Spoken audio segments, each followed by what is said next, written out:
All right, welcome everybody. College and Career Family Study. Good to see all the faces out.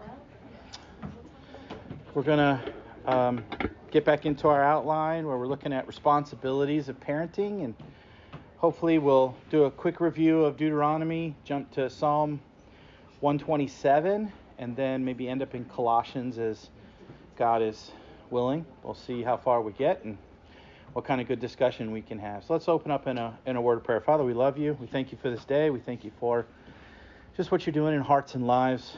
Lord, it's so encouraging, confirming to our faith to see you work in each life and to hear stories about folks that are just giving you praise and seeing you active in their life, Lord. Just it's beyond our comprehension how you can be involved in so many different lives at so many different levels. And Lord, just your infiniteness, your immensity and your power is incredible to us. It's astonishing. It's amazing. It's awesome. Lord, we continue to praise you and just give you glory for what you're doing. And Lord, we're excited about what it means for us to be able to be involved in that, be able to participate in that. And we'll continue giving you the glory in Jesus' name. Amen.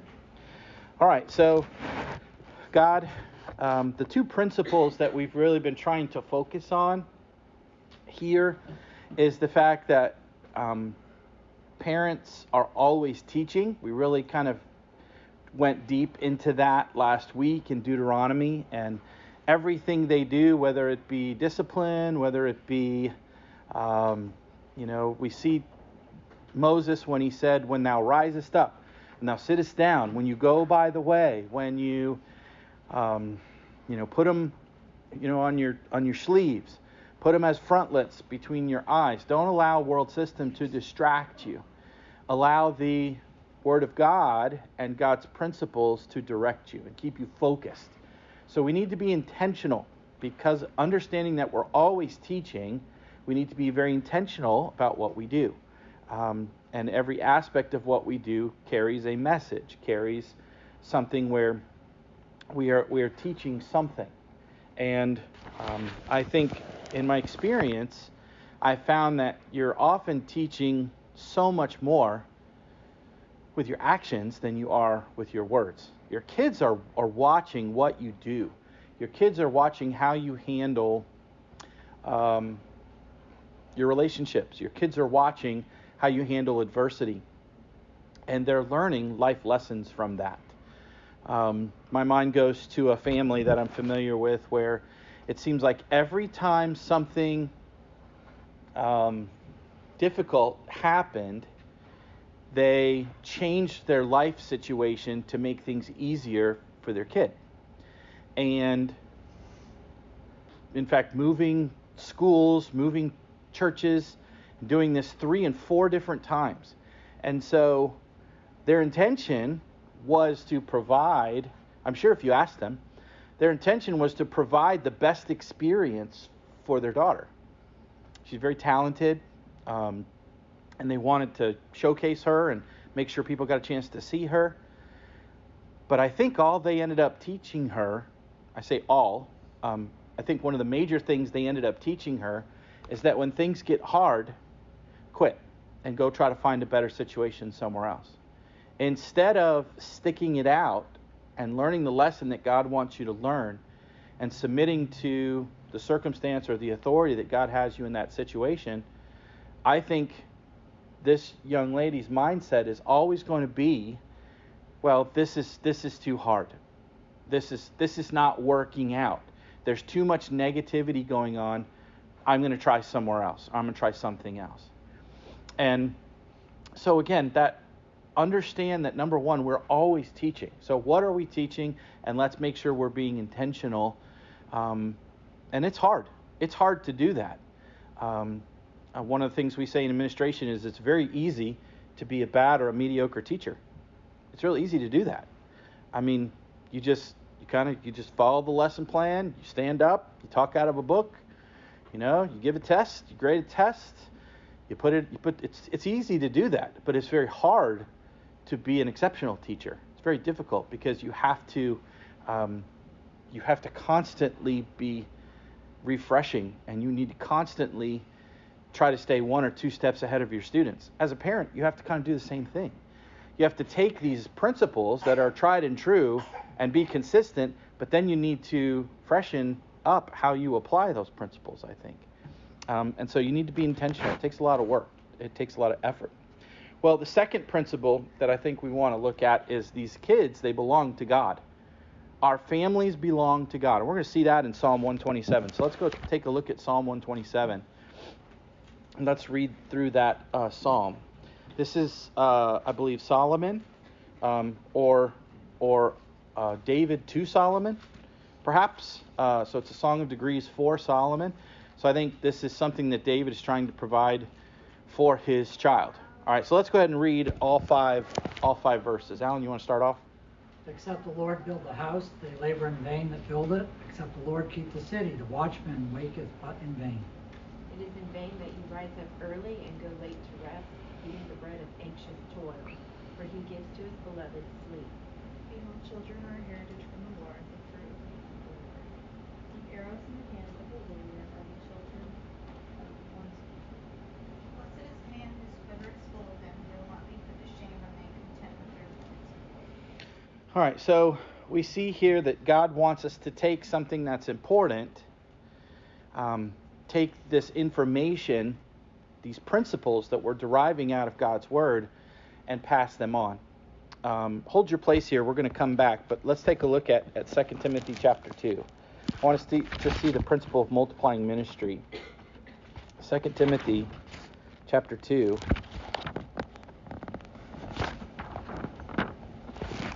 And let's read the first 3 verses.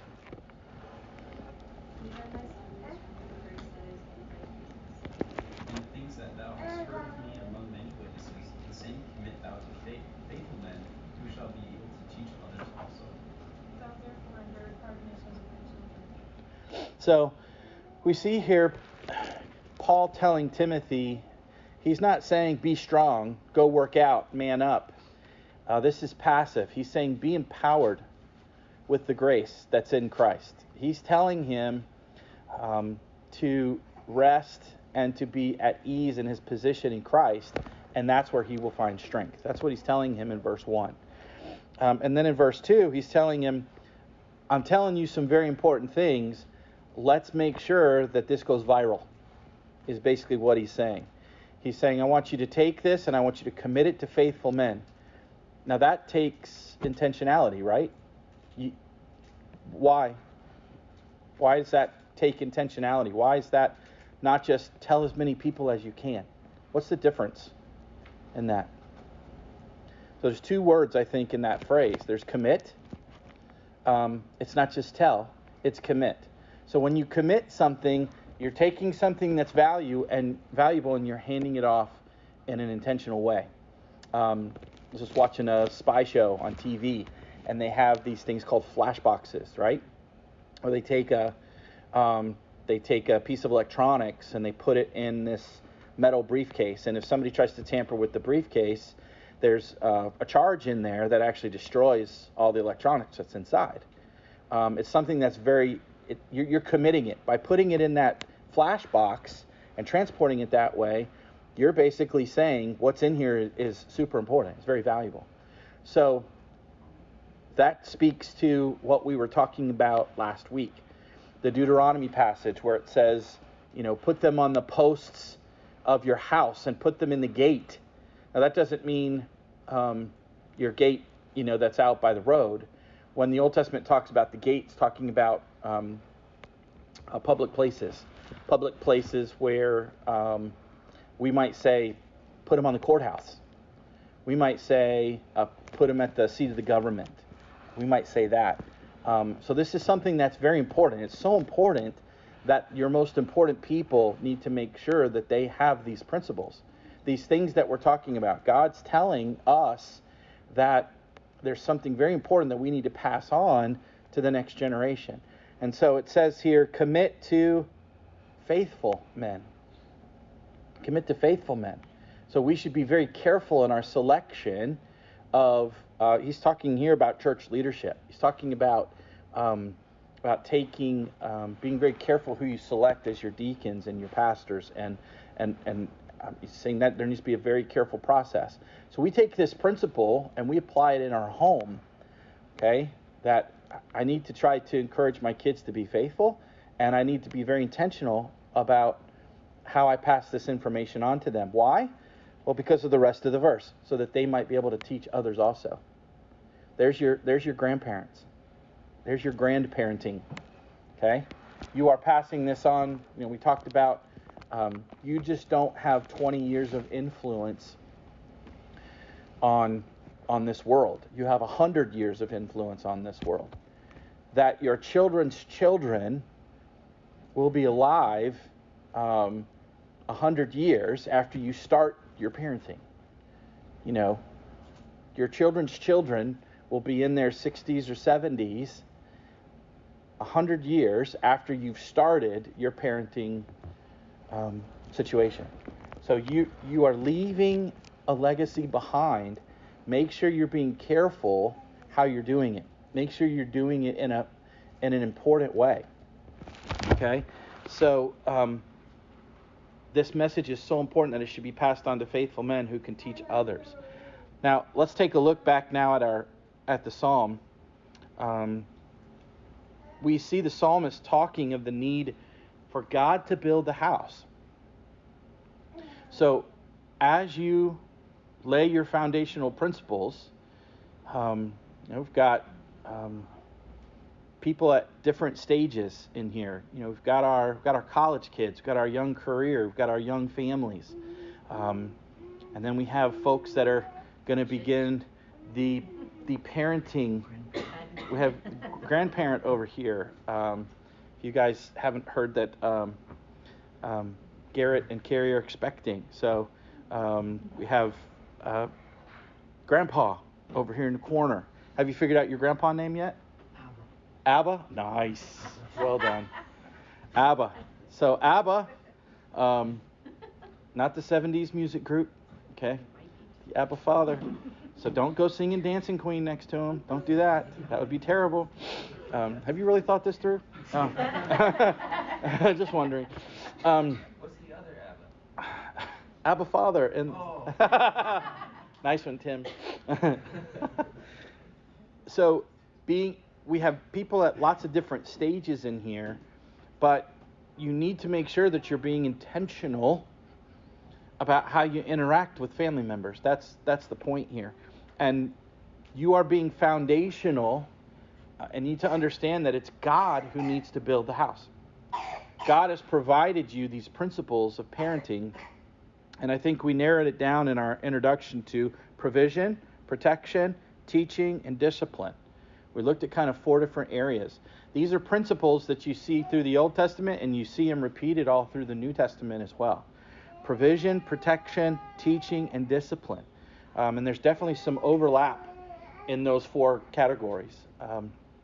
But when you establish a home, make sure you're building it on foundational biblical principles, because unless the Lord's building the house, you're laboring in vain. And how many times have we seen homes crumble, fall apart, because they weren't built on foundational biblical principles? How many times have we seen things crumble because they weren't doing things the way God wanted them done? And they were kind of operating by feeling or operating by world system. I was talking to a grandpa.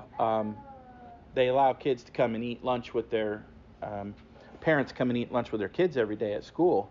And so I see a grandpa. Often I go over and I hang out and I talk with him. And it's pretty cool. He said that he regrets some of the parenting techniques, and he brought up Dr. Spock and the not reasoning with your kid instead of spanking your kids, and not using any corporal punishment, and building up self-esteem, and a lot of the things that came in to replace biblical principles in the 70s, 80s, and early 90s. He said, I regret doing that with my kid. And so he says, and now I'm having to raise my grandkids.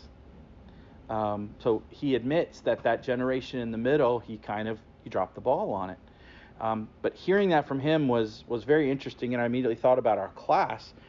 So we see here that God has to be the one to build it. And so we see the house and we see the city. Walls were very important in that time period because if you didn't have walls and if you didn't have a watchman, there were bands of marauders that just went around, and there were no standing armies. There was no constable.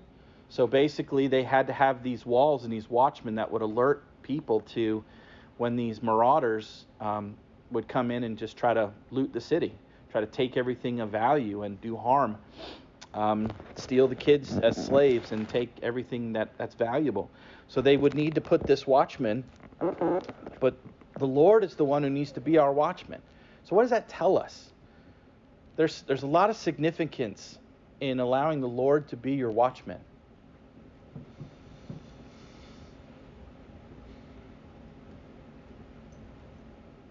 Operating by, the verse comes to mind, operating by faith versus operating by sight. So when you operate by faith, when you walk by faith, what are you essentially doing? You're saying, God, I don't understand why I'm doing this. I don't understand all the implications of why I'm doing this. I'm trusting that you know. I know this is the right thing to do. I may not feel right about it, but I believe it. I direct faith towards it. Everything else is telling me, screaming at me, don't do this, but I'm going to take that step of faith because I'm going to trust you to be the watchman for my city. We're going to do this. We're going to take this step. All of our friends are doing different things with their kids, and I see we watch the news, I listen to the radio. I got sick to my stomach it was less than a 10-minute drive this morning listening to something on news radio this morning. And I was like, the truth is just totally upside down right now in our world system. It's totally upside down. The things that are being put across the airways as truth are not biblically sound. And so as a Christian, you're going to need to walk by faith. And as a parent, you're going to need to make a decision that's going to go against what the world system is telling you.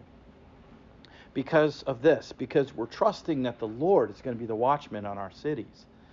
And so I want you, I can't remember, maybe it was Kevin that sent this out on our group chat, Pastor Kevin, Papa Kevin, Abba Kevin, where there was a chart of this blue line. This blue line is the behavior of Christianity based upon morals and norms in society. And at one point, what was acceptable and good was very close to that. There was a yellow line. The blue line is norms in the church, morals in the church. And the yellow line is morals in society. And at one point, the yellow line and the blue line were very close together. But then at some point, that yellow line began to depart. Back in the 60s with counterculture. And then just in the last 10 or 15 years, we have gone from homosexuality being something that was taboo to something that is now celebrated. And now if you don't affirm it, you're full of hate. And so it has totally gone from something that was, well, let's just not talk about it. What was it in the 90s? Don't ask, don't tell, right? That's what it was. If you were in the military and you were homosexual, don't ask and don't tell, and everything will be okay. Well, that's changed. Now it's parades and front page news, and now the minority is, and now it's gone much beyond homosexuality. Now we're in gender identity, and now we don't even understand what it means to be a human, because they're saying that gender is a construct instead of something that's biological. And again, it's totally upside down. And so what has happened is the world system has become increasingly, and it looks like to the world system, we're nuts. It's going to look like you're nuts. But we've just been consistent in what we believe is true. The world system has changed, but that gap is going to get wider and wider and wider and wider. And so you're going to need to walk by faith. You're going to need to trust the fact that the Lord will keep the city. It's going to be very important for you to understand that. So verse 2 talks about how it's vain for you to rise up early, to sit up late, to eat the bread of sorrows. What one word could we put in there? Worry, anxiety. That's it. And the psalmist is telling us that your worry is vain. Your anxiety is not doing anything. What's the saying? Worry is like a rocking chair. Takes a lot of effort to get it moving, but it doesn't get you anywhere. Doesn't ever move. Stays in the same place. So, he giveth his beloved sleep. We see sleep there as the peace. And we could go back to Philippians chapter 4 on what we're supposed to do when our anxiety attacks. Well, worship, supplication, thanksgiving, give our requests to God. Focus your attention on who God is, what God has done, recognize your inability to fix the situation, and turn that over to God. We have to have spiritual muscle memory when those anxieties come, when that panic comes. We have to be able to give that over to Him on a regular basis, because God gives His beloved sleep. And then we see in verse 3, lo, children are an heritage of the Lord. This word heritage is an interesting word. We really don't have an understanding in the English. Like if I said, what does that mean to you? That children are an heritage unto the Lord. Heritage is really not a word that we use in our common vernacular. In the Hebrew, it basically means here, it means possession or property, the ownership. Okay? Basically, what we're seeing here is that these kids belong to God. God has entrusted these kids to us for a certain period of time, but they're His. And I think recognizing that does a few things. But let me open that up. What does that do for you as a parent to understand that your kids belong to God? Like when, let's say, like your brother's child, if it gets out of, like, I've done everything I should do and I can't do anymore, like, releases them to God. Because you can't do anything. You've done all you can. That's huge. How many parents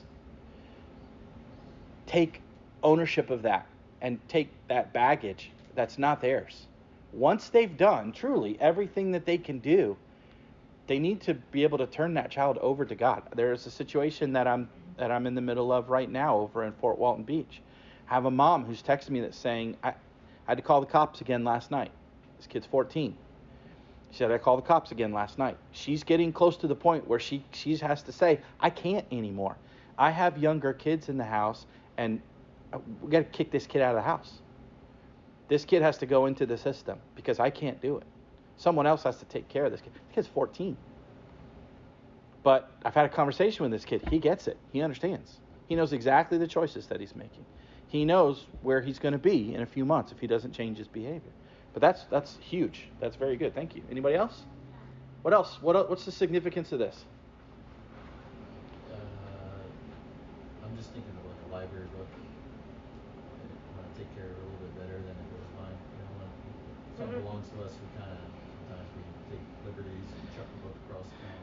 We dog ear the pages. We scribble in the margins. Yeah. So you're gonna be a lot more careful with how you train the kids. Yeah. Recognize that they're just borrowed for a while. So if you have a book that you own and you have a book that has a due date at the library, how do you treat those two books? The same. I'm talking about, is there a possibility that... Do you highlight your library books? No, I don't have my regular books. Is there a possibility that you may not read that book that you own because you know it's going to be on your shelf next summer? But you have that library book. There's a sense of urgency with that library book, isn't there? You're going to pay more close attention to that library book while you have it. Okay, so maybe this is the idea with this kid that you're going to, now all these illustrations are going to break down at some point, but I'm just trying to get some significance here, Tim.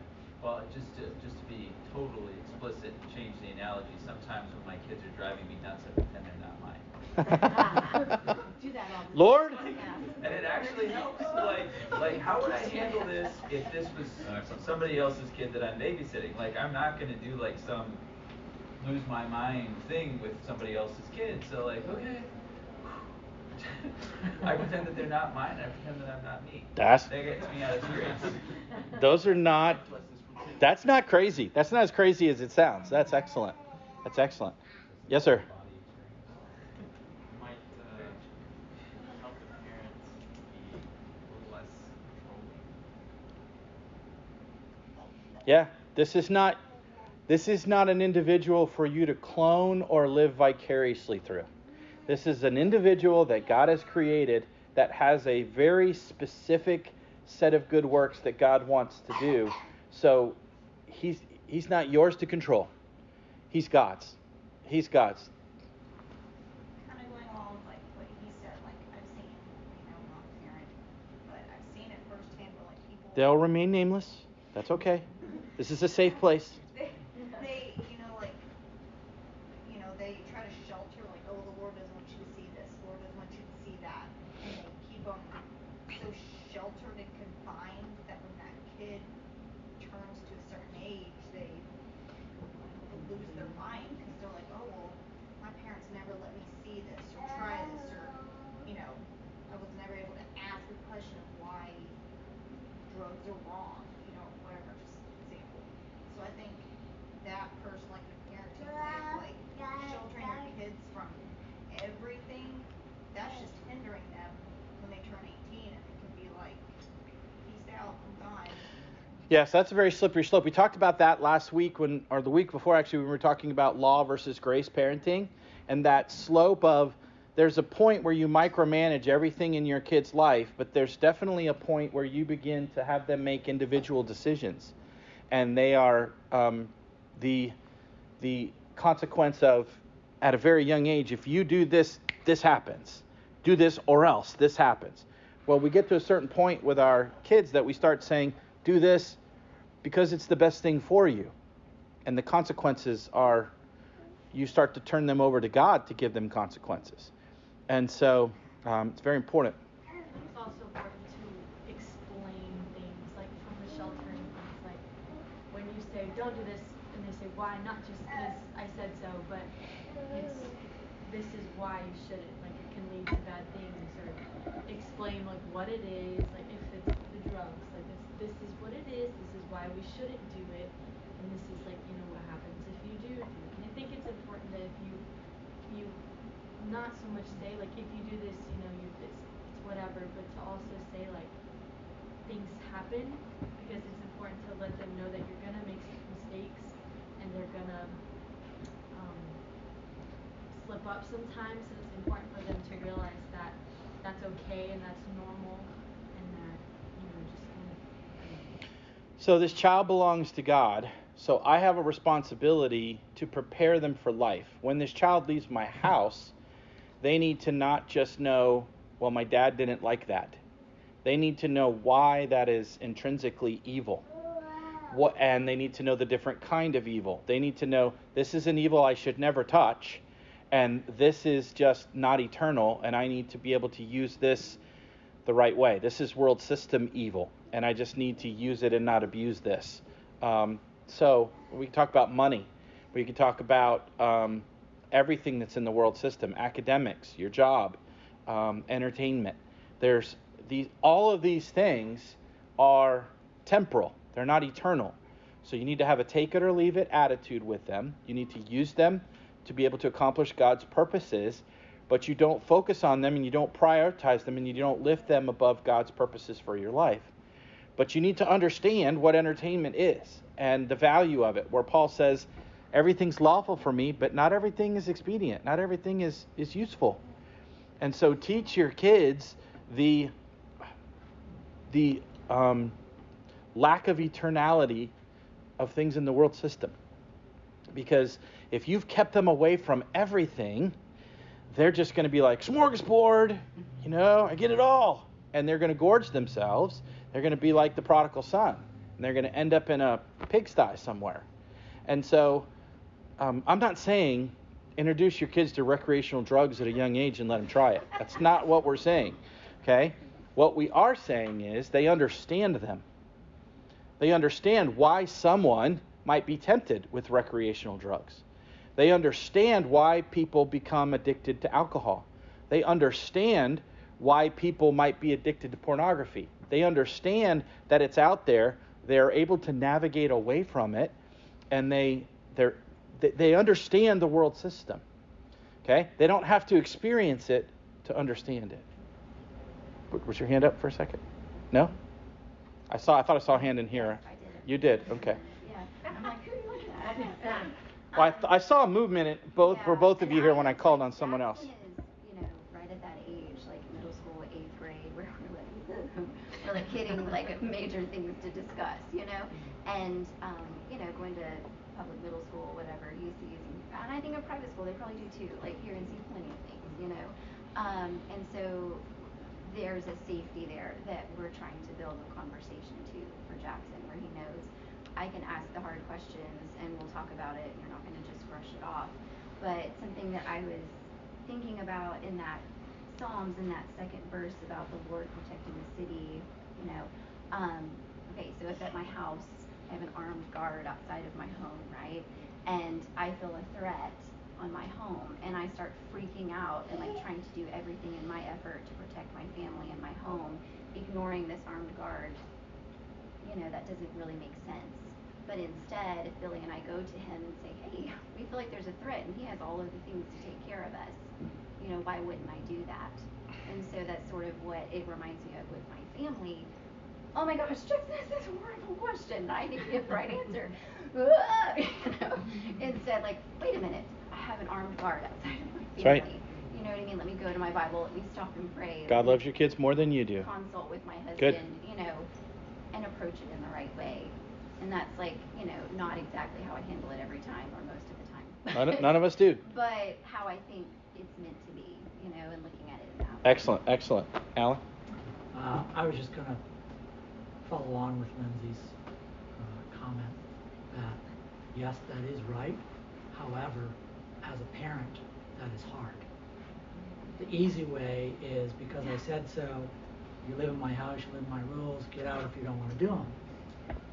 That's the easy way, but that's the wrong way. And if we look at they are the Lord's child, not my child, then the Lord must have something for them in the future that I'm supposed to be training them to be able to accomplish.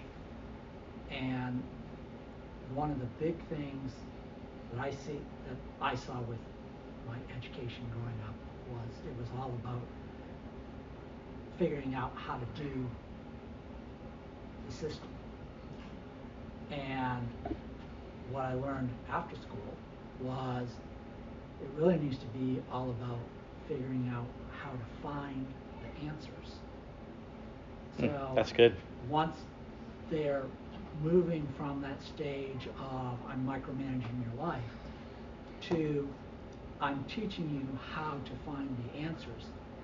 And so sometimes a question may come right after I get home from work and I am in no state of mind to answer that question.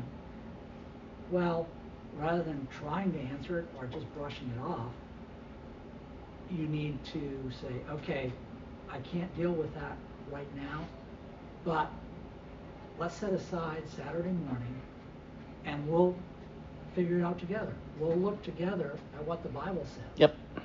That's big. That's what I was going to say. Something came to mind when Lindsay said what she said. What came to mind was times when I've said that as the dad. Okay? So there are times when the answer is no. Why? We're not talking about it right now. Ask me again in a couple days. You need to do the right thing sometimes just because your parent told you so. Now, don't leave it at that, because we're talking about submission to authority is also a thing, and it is a separate thing. Learning to submit to authority when you don't understand is something that needs to be trained. And you can't always stop and say, all right, let's dive into this now. I may not be prepared to do it. We may not have the time to do it. Okay? When you're in line at the grocery store and you have 3 people behind you, that's not the time to break down why we're going to be nutritional and you have to put the Captain Crunch back on the shelf, right? Because we're holding these people up. We're going to deal with this now. Now it's put it back and learn voice obedience. I say it, you do it. You learn it. But it can't stop there. As we've seen, it cannot stop there. It has to be why? Well, let's talk about it on the trip on the way home. Ask me again in the car, and we'll talk about it then. Ask me again. And so that's hard for a parent. What's hard for the kid is when his sin nature is in control, is submitting when he doesn't understand. But that needs to be taught. So you have both sides that are difficult, but you need to find a way to do that. Okay, you guys understand that part? Okay, that's big. That's big. All right, so children are a possession of the Lord. Verse 3. And the fruit of the womb is his reward. It's literally his wages. They're due him. These kids belong to God, and they should be paid back to him, essentially, is what this verse is telling us. The fruit of the womb, not fruit of the loom, that's underwear. Okay, the fruit of the womb. Okay, your delicates, right? Your socks and your other things, unmentionables, they belong to God. Your fruit of the womb is his wages. They belong to him, okay? The child is given to the parent, but God retains ownership, okay?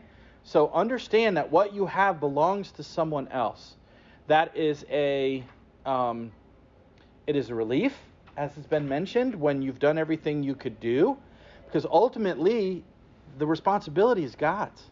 But at the same time, it makes you serious, and it creates a sense of urgency that I've got a limited amount of time with these kids, and so I need to be about God's business with them.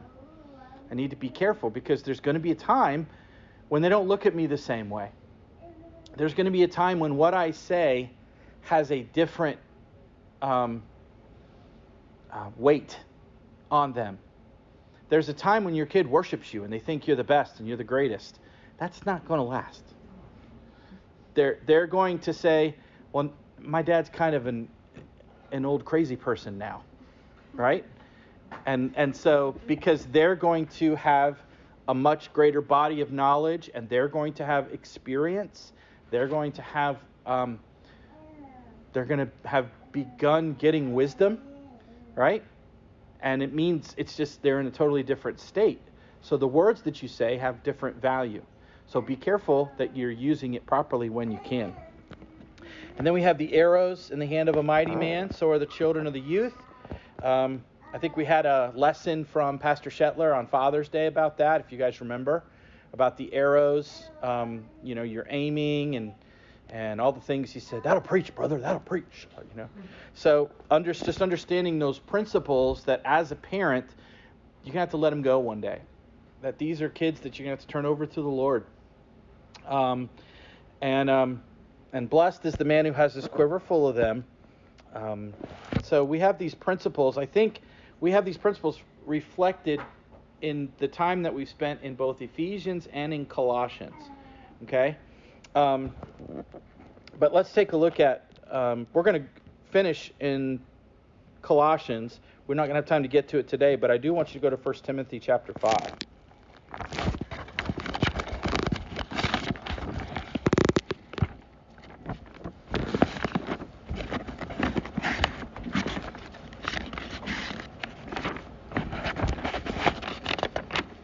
And let's read.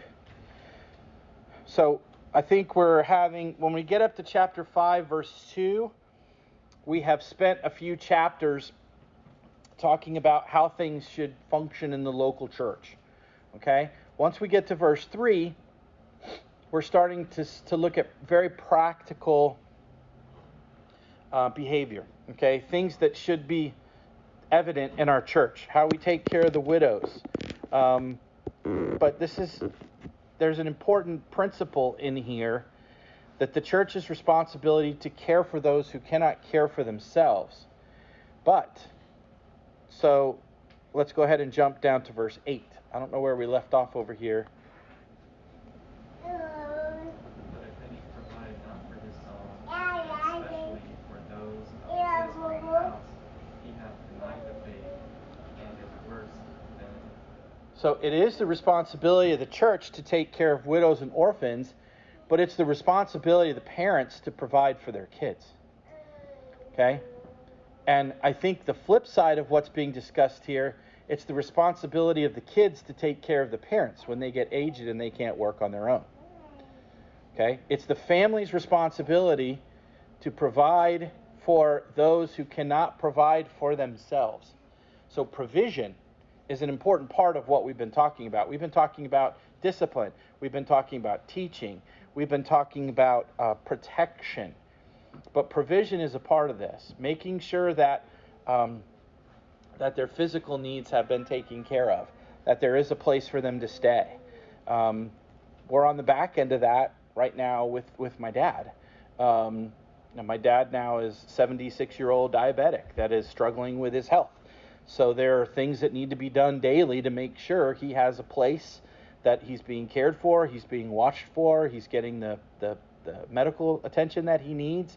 When he's in between hospital and rehab and home, what stage? Well, that's us kids. It's our kids' It's the kids' responsibility to take care of that. When we feel like he's not doing a good job on his own, he can't take care of himself, we've got to do it. So this provision part is important, and it's what you signed up for by being a part of a family. And I say that tongue in cheek because no one signed up for it; they were born into it. But it is an expectation of something that we have from God.